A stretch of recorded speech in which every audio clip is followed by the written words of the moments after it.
Après 2 jours de garde à vue à l'hôpital de Melun, Pierre Palmade a été transféré au tribunal de la même ville ce vendredi 17 février afin de passer devant un juge d'instruction et un juge des libertés et de la détention.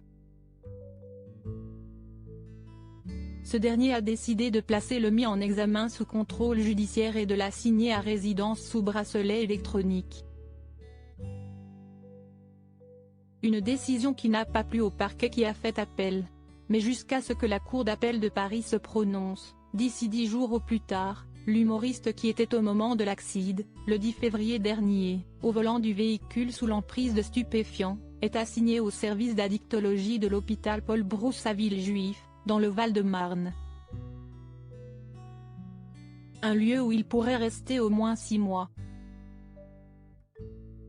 En effet, BFM Télévision a révélé ce samedi 18 février que cette assignation à résidence est valable 6 mois renouvelable. Si est aménageable, a tenu à préciser le consultant police-justice de la chaîne, Guillaume Fard, expliquant que ses avocats peuvent faire des demandes. Mais comme le parquet a fait appel, il est possible que cette assignation ne dure quelques jours s'il était finalement placé en détention provisoire. Le spécialiste a expliqué que dans la chambre d'instruction 3 magistrats vont réexaminer le débat. Les avocats de Pierre Palmade vont donc devoir de nouveau convaincre la justice que l'assignation à l'hôpital est la bonne solution. Un choix qui diminue grandement le risque de récidive.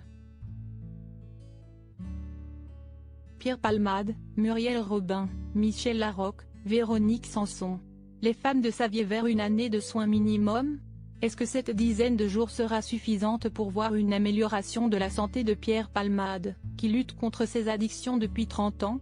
Le temps de l'hospitalisation est plus souvent utilisé pour faire le point, voir s'il y a des comorbidités. Ça permet de faire cet état des lieux. Il est rare que tous les problèmes soient réglés à l'issue d'une courte hospitalisation de 2-3 semaines. En général, ça nécessite des soins ambulatoires, a répondu sur BFM Télévision le médecin addictologue de l'hôpital Bichat, à Paris, Guillaume Davido. Selon lui, il faudrait 1 an rien que pour faire un diagnostic d'addictologie. Il faudrait donc s'attendre à 1 année de soins. Article écrit en collaboration avec 6 médias Crédit Photo, Cyril Moreau.